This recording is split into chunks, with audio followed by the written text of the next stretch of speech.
Somalia is a great example of why we need to silence the guns, because with total stability, Somalia can be an enormous powerhouse playing a key role in the development of the African continent. Madaxweynaha Jamhuuriyadda Federaalka Soomaaliya Mudane Maxamed Cabdullaahi Maxamed Farmaajo ayaa khudbad dhinacyo badan taabanaysa ka jeediyay shirka 33 ee madaxda Midowga Afrika kaas oo labadii maalin ee la soo dhaafay ka soconaya magaalada Addis ee xarunta dalka Itoobiya.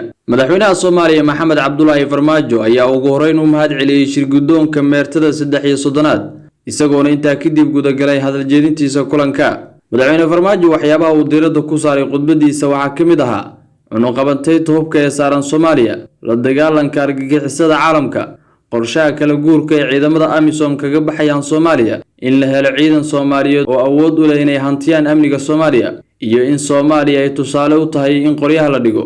Thank you, Mr. Chairman, Excellencies, ladies and gentlemen. Peace and Security Council has submitted an outstanding report. Mudane Cyril Ramaphosa, gudoomiyaha Midowga Afrika, madaxda kale marwooyin iyo mudanayaal, guddiga nabadda iyo amniga waxay soo gudbiyeen warbixin aad u wanaagsan. Somalia is a great example of why we need to silence the guns. Waxaan rabaa inaan adkeeyo in Soomaaliya ay tusaale fiican u tahay in qoryaha la dhigo.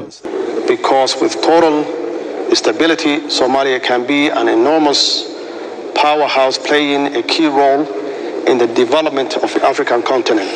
maxaa yeelay haddii ay xasilooni buuxda hesho waxa ay noqon kartaa xarun dhaqaale oo xooggan oo door muhiim ah ka qaadanaysa horumarka qaaradda. Given its vast resources, strategic location and entrepreneurial people. marka la fiiriyo kheyraadka goobta istiraatiijiga ay ku taalo iyo dadkeeda hal abuurka ganacsi leh. However, Somalia has been fighting international terrorism with one arm tied behind its back. si kastaba ha ahaatee Soomaaliya waxay muddo la dagaalameysay argagixisnimada caalamiga ah iyada oo gacmaha ka xiran. The UN arms embargo on Somalia is restricting our ability to acquire weapons necessary to defeat terrorists.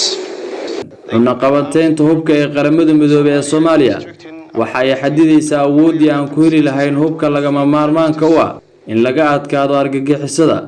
Who are manufacturing homemade explosives for opportunistic attacks on innocent civilians and private businesses.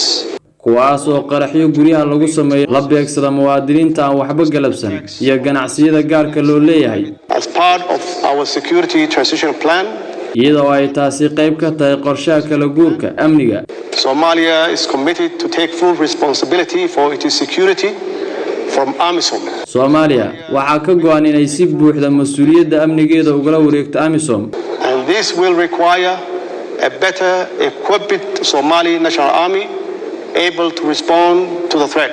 taasina waxay u baahnaanaysaa ciidan qaran oo si fiican u qalabaysan si looga jawaabo halista imaan karta. qorshaha kala guurka wuxuu u baahan yahay in la dhimo ciidamada AMISOM, laakiin waxaan u baahanahay qorshe cad oo lagu dhisayo ciidamada xoogga dalka Soomaaliya si ay mas'uuliyadda ugala wareegaan AMISOM.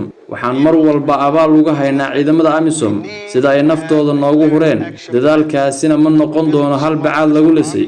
qori dhigistu waxay mudnaan muhiim ah u leedahay qaaradeena, waana inaan sameynaa dadaal kasta si arrintaani mudnaanta koobaad loo siiyo heer kasta oo la joogo.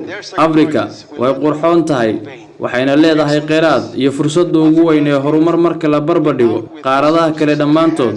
sidaas oo ay tahay ma gaari doono mana xaqiijin doono inaan si buuxda uga faa'iidaysano fursaddan Afrikaan ahaan haddii aynan dhigin qoryaha isla markaana ka shaqeyn abuuridda xaaladaha horseedaya horumarka dadkeena. waad mahadsantihiin dhammaantiin.